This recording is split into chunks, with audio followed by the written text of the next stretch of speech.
Lakad-lakad muna tayo. Exercise. Sakit na tuhod eh.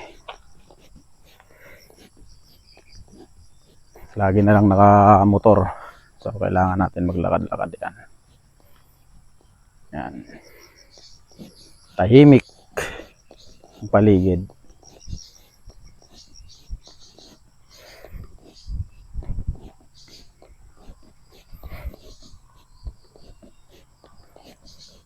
Wala kang maririnig na ingay. Puro ano lang ng ibon. Huni ng ibon. Oh.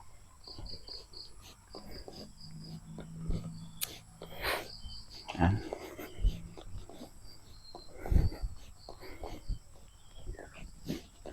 So, sa mga nasa opisina, mga nasa trabaho ngayon, mga naka-duty ngayon, focus lang kayo dyan. Ayusin nyo trabaho nyo.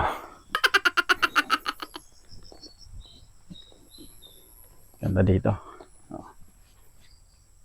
Yan. So balik na tayo.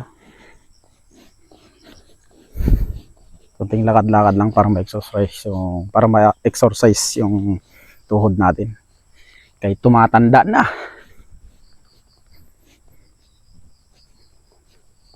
So yun lang. Good day sa inyong lahat.